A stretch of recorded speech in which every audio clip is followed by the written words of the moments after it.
you got to watch on TV. Right. It was as long as a football game too. I know, it was as long as The Godfather. Oh. Oh my god. Yeah. They should have gotten rid of the bottom 3 or 4 candidates. Yeah. That was too many. Yeah. No, and Trump pointed out, and he's right, they extended it an hour for the advertising. Yeah. They were making so much money. Right. But to put all the, I mean, were you all watching it? Sure. Yeah, it was. I just had lunch with my brother, and I said, so did you watch the debate? Nah, to tell you the truth, Yankees are in a pennant race. I thought. I mean, but at the end when they're asking about Secret Service code names and It was bad. $10 bill, that's probably proof that it should have been 3 hours long. Yeah. I would say. But Yeah, I didn't really like it. Well, obviously. I mean, I was to use a Trumpism, I was low energy by the end of it. So Yes, I know. I was thinking the same thing. They have to stand there the whole time. Yeah, they have one bathroom break. It's I know. I mean, yeah, it started out strong, at least in terms of entertainment. When, Trump's calling Rand Paul ugly, I was like, whoa, yeah. this is That serious. was only implied. Right. But did you notice Paul was the only one he attacked? Other than that, this is the new nice Trump. Yeah.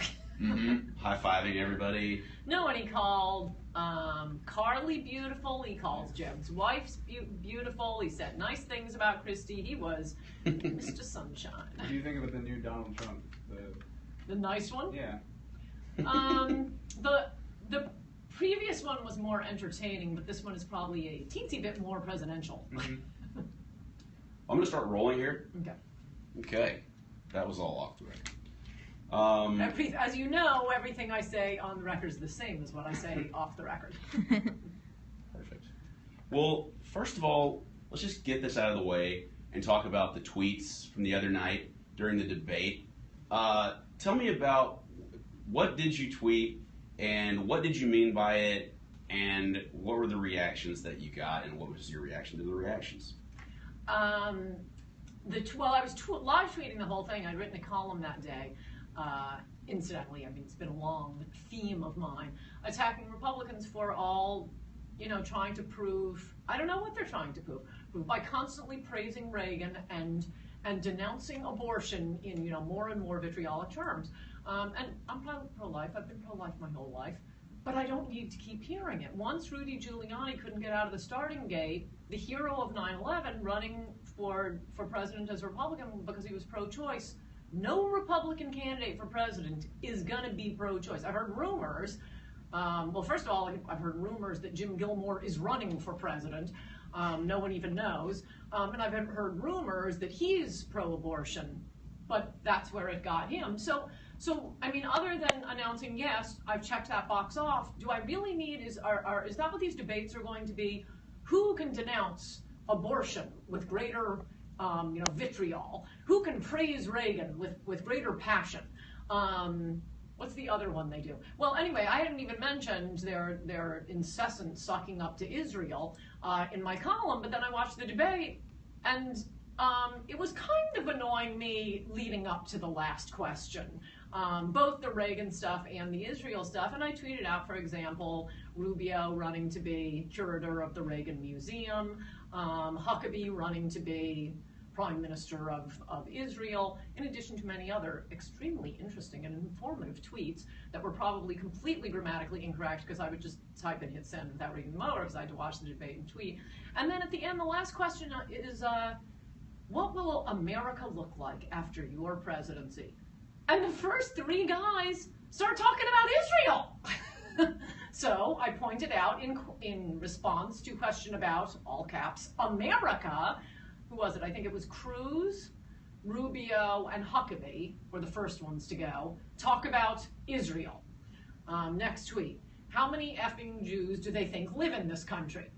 Next tweet. Maybe it was for the evangelicals. Next tweet. Good grief. Now Christie's talking about Israel. So anyway, that was the anti-pandering section of my tweeting debate night. And yeah, the reaction was hysterical, lying, hypocritical, mostly from supporters of the guy who just gave Iran a nuclear bomb, Obama, or people who oppose me on immigration, the open borders crowd, who are just, waiting for anything. And I mean, they didn't find anything here. They chopped up the tweet, sent it out, the apotheosis of which was the Daily Beast article, Ann Coulter shouts effing Jew. Well, no, come on. I know how to use effing in a sentence. And to just say effing Jew, full stop, no, that's anti-Semitic. Saying how many effing anything, that's a comment on quantity. This is not saying effing Jews. It's saying how many. Quantity, not quality. And anybody who was following the tweets, and a lot of my friends were, laughed when they saw it. They all noticed the same thing. The bad thing to come out of it is, because it was chopped up and sent around, for people who weren't paying attention either to me, to American politics, or to the debate, may have thought that I said something unkind, and I wouldn't want them to think that.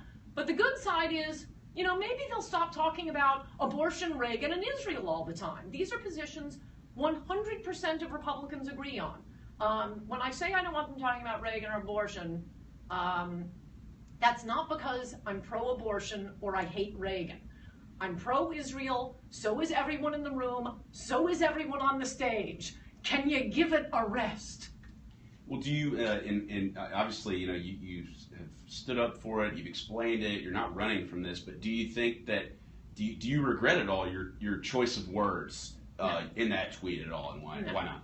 No, because, if you take out anything, including effing, it's not as funny. It was funny. And also, like I said, partial downside, but, if they care, they'll look into it. Upside is, maybe we won't get so many applause lines. And secondary upside, my main point, which is also clear from my entire work and everything I've said this summer, look, there is a position that the Republican candidates disagree about up on stage. And that is a greater threat to America and to Israel than anything else. So really, spare me the professions of love for Israel if you're going to keep importing millions of third world people who are going to be voting against pro-Israel politicians.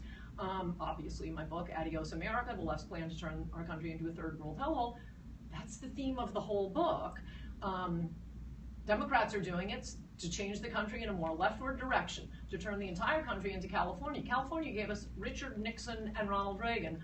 No Republican can get elected statewide in California again, including Carly Fiorina. You'd think it would occur to her.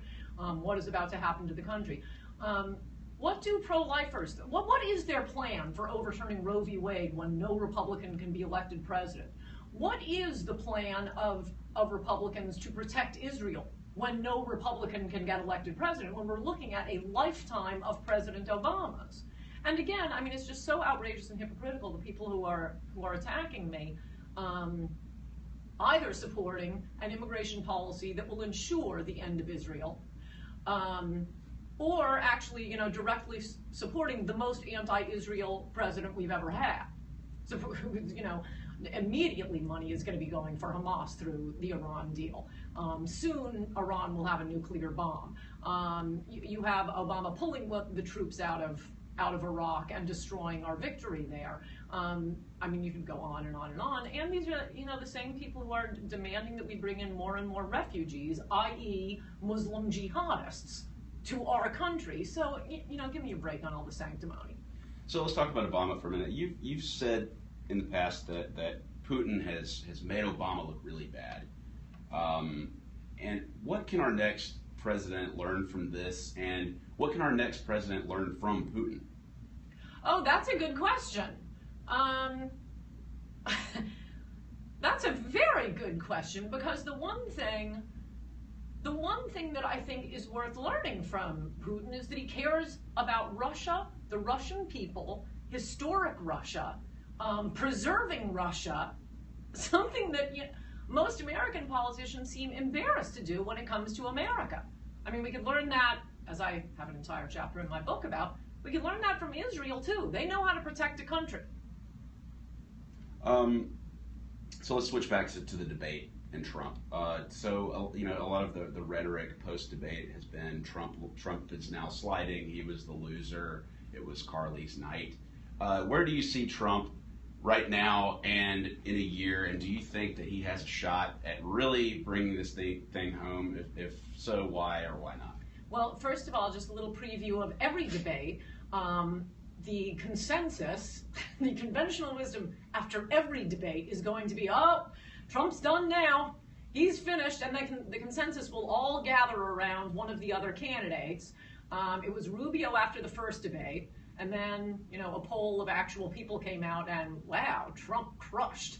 And Wednesday night it was Trump, he's gone, that's it. It was Carly. So they're gonna pick a different loser every time, and every time they're gonna say, "Ooh, this is the end of Trump." I mean, it's predictable. They will keep doing it. No, it's Trump all the way. There are two reasons, at least two important reasons, and it certainly is not what everyone is saying. No one is voting for him because of the insults. No one is voting for him because he was a reality TV star. It's because of immigration, and that's the number one issue. Americans have been begging their leaders, please stop. Stop, you're killing wages, you're killing our neighborhoods. And all the fancy people, the consultants and the people running the media in New York, they're not the ones being burdened by the mass, these swollen waves of third world immigrants pouring into the country. It is heavily the working class. It heavily is black teenagers. Their unemployment rate is through the roof. Well, who's taking those jobs? Illegal immigrants. So Americans have been asking for this for a long time, and the other aspect of that Trump's candidacy is really exposing, like I never thought could get exposed. I mean, obviously I write about it in Adios America, is how every other one of these Republicans cannot take the pro-American position because their donors don't want it. That's it. They are completely beholden to elites who do not care about America, don't care about historic America, don't care about traditional America. No, the rich are like locusts. They will just come into a country, eat it dry, and what does a rich person care about America? They're going to move off to an island. And then you also have the element of the left that actually hates America and wants to destroy it. And then you have the Republican consultants who just want the big donors to keep paying them so they have a way of living. These Republican consultants are Republicans in Washington generally. They're perfectly happy being the Washington generals. They know how it works. We're going to do the same thing every year. We're going to be good losers. I'm going to take home a fine income. I'll be able to pay for my kids' college. Woe is Trump exposing them.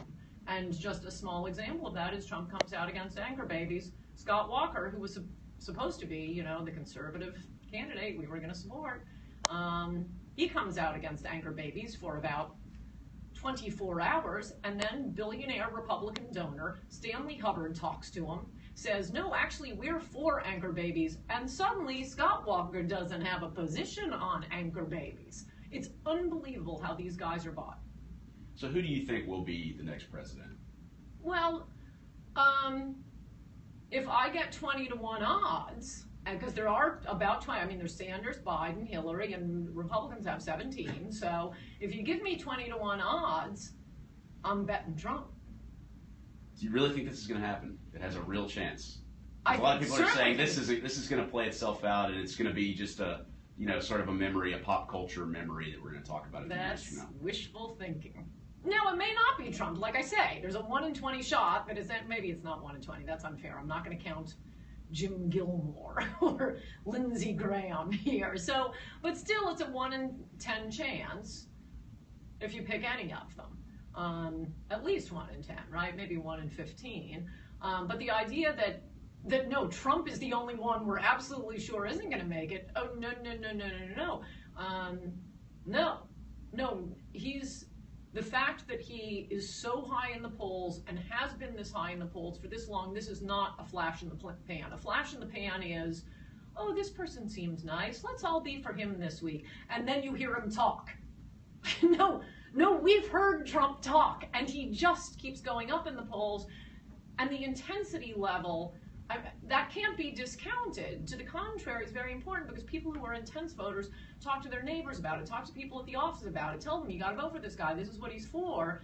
And the intensity with Trump is like nothing I've seen since I was a little kid and Reagan was running. I mean, people really thought, and I've gone back and looked at what people were saying at the time about Reagan, and they were saying this is America's last shot. After 4 years of Jimmy Carter, and there is that sense among a lot of Trump supporters, and I'm one of them. I think this is America's last shot because the elites are about to win and are about to transform our country into just another Mexico. I wanted to ask you about an instance where you compared Trump's immigration policy paper to the Magna Carta. Talk about that for me. That's very intriguing. I have just been in heaven since Trump announced his candidacy. And I would also add here, I never expected this. I mean, like the people complaining about him now, for one thing, I never thought he was going to run, and that's one thing I like about Trump, Romney, Reagan. All of their lives would be or were made worse by becoming president. For the rest of these guys, it's just, well, this is the natural progression. This is another feather in my cap. What else am I going to do? I'm a senator. These guys are sacrificing by running for president, which tells me they actually love their countries. But yeah, okay, I like the rest of you. I guess I kind of thought Donald Trump was a vulgarian, and I feel like I should wash my mouth out with soap saying that today because he's important on the one most important issue, and going back and looking at his career now anew, now that he is so fantastic on this, on immigration, the most important issue because it decides all other issues. He does have one thing that is consistent. I mean, he has been a businessman. He hasn't looked at every dumb little bill going through Congress. One thing that has been consistent in his career is caring about America first, caring about the working class first, and this does make some sense. He didn't make his money, manipulating money on Wall Street or outsourcing jobs. He makes his money in real estate. You cannot outsource real estate. If America goes down, his entire business goes down. There was an article back from 1986 where he saved a 5-generation family farm. You may have seen it. I tweeted out. A lot of people saw it. I think it was on BuzzFeed. And it was a really touching article. You just heard about this. It was an incredibly sad story. The husband had committed suicide for the insurance money to save the family farm. It was being foreclosed on. Trump gets the bank on the phone. He yells at the bank, stages this big campaign, gets people to raise money, contributes some money himself to prevent the foreclosure. The family comes up over Christmas and burns the mortgage in the Trump Towers, has Christmas dinner with Trump's family. This is back in 1986. And even back then, what Trump said was, we send millions of dollars abroad, but we don't care about the American farmer. So this is a trend that has been consistent in his view of the world. And I'm sorry, this is a long way around to that immigration policy paper. I haven't been able to stop smiling since Trump announced with that opening speech on Mexican rapists. He asked and received an advance copy of my book after seeing me on Jorge Ramos, and I think that's where he got all the spicy stuff about Mexican rapists. So I loved that. I've loved all of his speeches, and then he comes out with the most beautiful immigration policy paper. It is so perfect. It's so perfect in every way, and in particular, how to put this? It's so clear that what he is caring about is Americans. That's it. There is no venom. There's no nativism. It's caring about Americans first. There was one program I haven't even heard of, and I thought I knew everything about immigration. Some program for immigrant youth. We give money to immigrant youth to, I don't know, get them acclimated, help them get jobs. And he said, yeah, we're going to be defunding that and put it in a program for inner city youth. Well, yeah. How about taking care of Americans first? On how he's going to have the Mexicans pay for the wall. He says we're going to put a tax on remittances from Mexican immigrants here back to Mexico. It's so brilliant to do that because, I mean, I write about it in my book, but most people don't even know $20 billion is being sucked out of the American economy every year and sent back to Mexico. That's just money that isn't available in our economy. It won't be used to buy your house, your product, to tip you. It's just sucked out of the American economy with immigrants sending it back to, the grandmothers in Chiapas. Okay, well, how about taxing that money? For one thing, yes, he gets Mexico to pay for it. For a second thing, he gets Americans to notice this whole remittance issue. And I woke up, it was Saturday morning, I think he put it out Friday, or I don't know, maybe I went out Friday night. And I read this immigration paper and just sent out 20 tweets about what a magnificent immigration paper this was, including, because I did think I was getting some dumb Twitter followers, and I thought, it's time to thin the herd. So I sent out a tweet that I knew would upset the little darlings, saying, I don't care if Donald Trump performs abortions in the White House as long as he sticks to this immigration plan. And again, I am pro-life. Donald Trump is pro-life. We are all pro-life. I'm Barney the dinosaur. But I mean, we've been getting a lot of talk on abortion for a long time. How about less talk, a little more action? How exactly do pro-lifers plan to overturn Roe v. Wade, send it back to the states, and ever prevent another abortion without having a Republican president? No. Just cut off the third world immigration, and I suppose I forgot sort of the key points. And post-1970 immigrants are voting 8-2 for the Democrats. 8-2 for the Democrats. You're never going to be in the White House again, Republicans. I mean, it's purely a partisan issue. I think it's also very important for low-wage workers and to care about, our own poor first and the victims of immigrant crime. That's all very important from a cultural standpoint. But from a policy standpoint, Republicans, there's no more important issue. You're about to be wiped out the way Republicans were in California. We are at the tipping point right now. So anyway, I sent out that tweet, and as usual, the usual idiots pretended not to understand. Real quick before I ask you the next question, can you just tuck your wires right under your chest there? Sorry. Great. You're good. Let me just make sure you're good. Let's do that. All right. Fantastic. Okay, yeah. I'm going to ask you about the haters. How do you feel about your haters, and your trolls? Well, I've missed them, so I'm glad to see them back again. How do I feel about them? Because you certainly don't ignore them. Sometimes you engage and. Oh yeah, sometimes I do. Do you do you get a habit of blocking people if they, I only block people if they get repetitive. When I don't know if this happened to you. You go onto your Twitter feed and, there are like 400 tweets from the same person, and it's all, well, this part probably hasn't happened to you. They're all calling you the C word. Okay, I don't have time for this.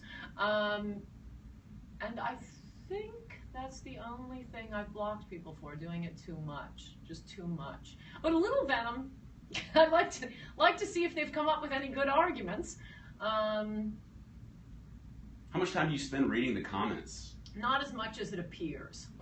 But don't tell anyone that, because I want to look like, oh, I'm all over this. I'm constantly checking my Twitter feed. No, I do it now and then to try to make it look like I'm doing it constantly. But I mean, certainly, for example, last year when I was writing my book and researching my book, because I do my own research, I wouldn't go on Twitter for maybe a month. Now, when you're traveling and doing a book tour, it's so easy to just go through when you're sitting in a car going to or from someplace. So a little more now I'm trying to engage because I am promoting Adios America, although I guess technically the book tour is over, but I'm going to be promoting it for the rest of my life until Trump is elected and builds the wall and deports illegals, until we're safe. Well, on Trump, do you know him? Have you spent much time with him in real life? No, I had lunch with him once. Oh, and I should probably, I'll give this to you. Maybe it was on your list of questions, but people have pointed out that in a prior iteration of myself, I called Donald Trump a clown, but that was because I disagreed with him on an issue. And unlike the people whose only argument against Donald Trump right now is, he's a clown, he's a clown, he's a clown, he's a buffoon, he's a vulgarian, no, I attached both a real argument for why I disagreed with him and a lot of people, and why I thought it had happened, and that was on the whole, as it's called, the birther issue. And look, I took a lot of incoming on that because I'd go on TV and say, no, Obama was born in Hawaii. That was a rumor started by Hillary Clinton. That did not bubble up from the right wing. When Hillary was running against Obama in the primary, she started the rumor that, maybe he wasn't even born here and wasn't eligible to be president. So a bunch of conservative newspapers and websites, including my newspaper, Human Events, American Spectator, the blog, Sweetness and Light. They got the newspapers from when Obama was born, and there was a birth announcement, a tiny little birth announcement in Hawaii newspapers. Now, I'm sorry, that is a level of conspiracy. No, we were living in Kenya, but we called into a small Hawaii newspaper to run a birth announcement so that someday our child could be president. No, it's insane. So it had been shot down by the right wing, brought up by a Democrat, and the only place you'd hear about it all the time was on MSNBC. They'd find somebody out there, you know, at a tea party or whatever, to say, we don't even think he was born here, and that's all you'd hear about on MSNBC. You know, how about asking your fellow MSNBC colleague, Al Sharpton, if he thinks Tawana Brawley was raped? How come that question doesn't come up? Yeah, they have some nuts on their side too. We don't have to keep airing that. But anyway, when Trump first did the birther thing, I was against him for doing it. I explained why, and I also explained why, I mean, in defense of the birthers, if we had a more honest media, conspiracy theories like this wouldn't develop. But the mainstream media has hidden so many scandals from us. Let's start with John Edwards and the affair with Riel Hunter. That was broken by the National Enquirer, with all of the mainstream media saying, oh, it's not true, it's not true, it's not true, you're crazy, you're crazy. Well, you know, if you're dealing with that kind of a media that will, in fact, hide negative information about a Democrat, yeah, you're going to get conspiracy theories. I don't know if it's conspiracy theory, but theories that aren't true. Well, let me get back to Trump in a second. You mentioned a lot of the blogs and the media. What do you think about the Drudge Report? Amazing, fantastic. The country would be finished without the Drudge Report. I mean, the people fighting against amnesty, basically since Bush and McCain tried to foist it on the country in 2006, I think I could count them on one hand. There are a few radio hosts, you know, me, Mickey Kaus, but Matt Drudge. And I always thought, if Matt Drudge goes on vacation, they're going to pass amnesty in the dead of night, and there's nothing we can do. What kind of an impact do you think that his site has had on the media in the last, you know, was it now 20 years almost? Wow, it's hard to measure, but trying to imagine a world without Drudge, I would like to think it's made them a little more honest, because I mean, it's not just Drudge, but he is certainly the apotheosis of it. The media no longer controls what we know, and that's a big change. I mean, think of the whole Ferguson thing. If we only had the 3 networks and the major newspapers, we never would have seen the video of Mike Brown knocking over that cigar store or convenience store. We never would have seen that video. And to this day, MSNBC is upset that we were ever allowed to see it. All right. Well, back to Trump for a second. I want to hear about this lunch that you guys had. Tell me about the type of guy he is. Is he the same guy that you see at the speeches and on The Apprentice? Is it what you see is what you get? Or, I mean, tell me sort of your impressions of who he is as a person. Well, I should say I don't know him. I had lunch with him one time, and I wasn't his biggest fan. I wasn't super fan back then. I mean, I liked him. There was nothing I disliked about him.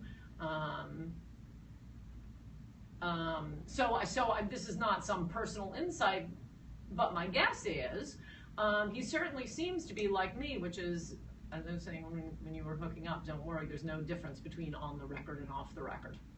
All right, cool. Do you think that if it came down to Hillary and Trump, that Hillary would stand a chance, or vice versa? Why not? I think Trump would crush her. Why is that? And that is really saying something, because the problem for Republicans now is the last 50 years of immigration has moved the country in a more leftward direction. When you have post-1970 immigrants voting 8-2 for the Democrats, you have African Americans voting about 90% for the Democrats, more than that for the first black president. That's a tough base to overcome. Basically, the Republicans and Democrats are fighting over, 15% of white voters. But with Trump, it's funny, he's already setting up for the general election. And it's really good for the general election. I mean, you have this fake Christian who's, I hope his brother-in-law is a big Baptist because he's like head of the Baptist convention, who's just what's his name, Roger Moore, or something like that, something Moore, Russell Moore, who just so wants the New York Times to respect him. And he had a big piece, got it published in the New York Times, yay, and he's all over CNN and MSNBC denouncing Trump as an evangelical. You have the Jeb forces and you know, National Review and a lot of the establishment Republican forces attacking Trump and saying he's not a real Republican, not a real Republican. Yeah, that's fantastic in the general election. Do you realize how many people are going to vote for Trump because they've heard he's not a Republican? Because, and also I think Republicans are going to figure out they don't quite understand the evangelicals. Yeah, okay, maybe Trump won't get as much of the evangelical vote as Donald Trump will get. So he will win, you know, Alabama, Mississippi, South Carolina, and so on. He will win them, but not by as large a margin. Oh, okay, fine. The usual media playbook is against a Republican is, you know, Republicans are awful. They're starting lots of wars. They want tax cuts for the rich, and they're going to impose a theocracy. Do you think a guy who's living in the Trump Tower with a model and whose pitch to the religious right is, yeah, I go to church, but I don't really have a favorite scriptural passage. No, that's his pitch to the religious right, and he's still winning with the religious right. What I think evangelicals would really like is to be left alone and stop being sued and bossed around and have, you know, the ACLU parachuting in saying you have to take down the 10 Commandments. The religious right isn't looking for mandatory Bible reading, and nobody's going to worry about that with Donald Trump. He's the one who wants to raise taxes on hedge fund managers, and I love that these idiot Republicans are attacking him on that. Yeah, hedge fund managers, George Soros should pay as much as I pay in tax, not as much, but the same percentage. They're all paying 12%, and man, this is great. It's like the immigration issue. The RNC and the donors are forcing Republicans to take suicidal positions, and that is one of them. I mean, all these, no, we can never raise a tax types. Do you really think you're going to get average Republicans manning the telephone banks because, no, you cannot raise taxes on George Soros? No, Trump is a fantastic general election candidate. I think he will get people voting who have not voted for 20 years. I also think maybe not. He'll get less of the Hispanic vote than, you know, who knows, Jeb. I don't know that that's true, but no Republican is going to win the Hispanic vote. I do think it's probably impossible for any Republican to win the black vote outright, but Trump's going to get more of the black vote than any other Republican. So I'm going to let Brett slide in here and ask you a couple questions. If you'll just stand right here, Brett, so she'll continue to look at the camera. Yep, that's fine. And I am supposed to look at the camera, yes. right? Oh, yes, yes. That's what I've been doing. Absolutely. So I wanted to ask you about, you were talking about the part where you called Donald Trump a clown, and Drat, you did know about it. That issue sort of popped up again last night, where Donald Trump was at a town hall, or not a town hall, but a rally, and someone referred to President Obama being a Muslim, and he didn't say anything or correct him. So I just want to get your thoughts on that, and whether you thought he should have corrected him, and how he sort of handled that situation. Okay, I can't prove this yet, but I have a huge scoop for Business Insider, and it would be huge if you get this. I think that guy was a liberal plant. I do not believe that question. I do not believe it. I heard about it, and then I saw it last night, right before I was going to sleep. It was replaying on MSNBC, I mean, the whole beginning of the speech. And I give a lot of speeches. I take a lot of question and answer. That doesn't prove I'm right, but the way he said he's a Muslim, I'm calling BS on that one. So let's get a picture of that guy, show it, you know, put it on the internet, see if anybody knows him, and I think we're going to find out he's coming from, you know, the Hillary Clinton campaign. But either way, first of all, that's a scoop for you. Either way, I think Trump did it exactly right, and you have to see him do it. I'm kind of surprised he has such good political skills. Because obviously a politician is in a tough position, whether they're being asked about, are you willing to denounce Al Sharpton for lying about the Tawana Brawley rape, which, never gets asked, or you're asking a Republican about whether Obama was born in Hawaii. You know, there are a certain number of people who support you, I think in either case, not that large a group, who believe crazy things. You don't want to insult your supporters. So a politician is in a position, for example, I'm never in, because I don't need your vote. So I can always say the truth, but a politician has to be very careful. And Donald Trump did exactly the right thing. He laughed at the guy, he looked at the crowd and said, first question. And then he gets to the point that the question after the assertion that Obama was a Muslim, was that there's something about, Muslim refugees are coming in, starting training camps, and Trump just gave like a general answer, we're going to be looking at that, we're going to be looking at all kinds of things. Next question. If you had had an hour to tell Trump what he should do, or script it out, it couldn't have been done better. Another issue that you brought up was abortion, and one of the things that was talked about the other night in the debate was was funding for Planned Parenthood. I'm curious to think, given some of the things that you've said, how you think Republicans should approach that fight, or sort of the government shutdown. Yeah, sort of rapidly veering toward a potential. It sort of looks like, in a lot of ways, a replay of 2013. And you had a lot of Carly Fiorina most vehemently making the case that Republicans should go that route, even if it means shutting down the government. So I'm curious, given what you've said about abortion and how Republicans don't really need to be talking about it so much, how do you feel Republicans should approach this situation? It's a political question at this point. Obviously, I think Planned Parenthood should be, or a political strategy question, I should say. Everything's a political question. It's a strategy question. Of course, I think Planned Parenthood should be defunded. I think most things should be defunded. If you want to support something, give your own money.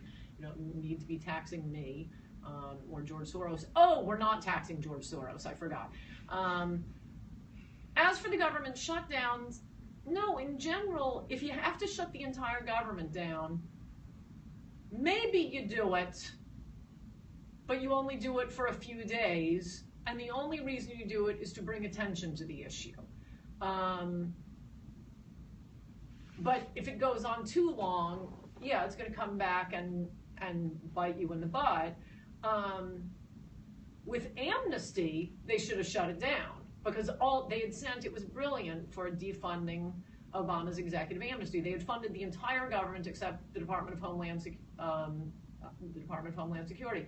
Something like 90% of employees of the Department of Homeland Security are essential employees, so even if that department doesn't get technically funded, they still have to show up to work. So there would have been no repercussions.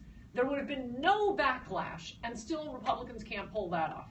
They can't pull that off to end this outrageous, unconstitutional, and country-destroying executive amnesty.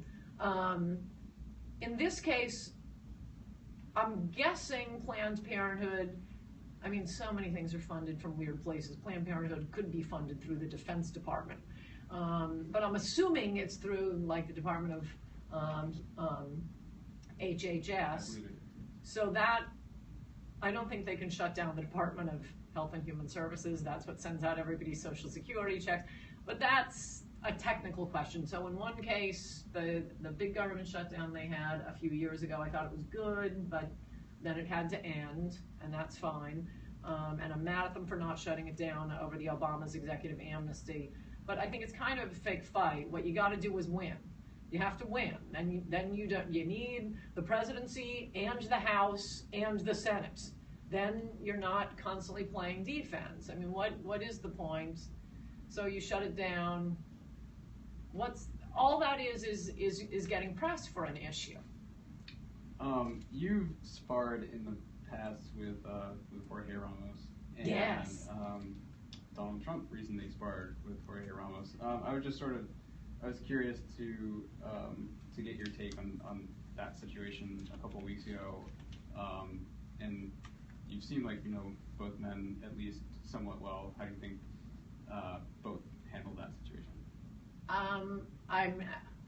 Look, I do like Trump, but even if I didn't, no, Trump totally won that exchange. It's very annoying, and everyone is annoyed, whether it's me at a college speech doing question and answer or someone at a press conference. This is where you ask questions. People did not fly out to Dubuque to hear Jorge Ramos give a speech. And he stood up at the press conference and he's reading from his speech, and Trump had called on somebody else. So yeah, of course Trump had to throw him out.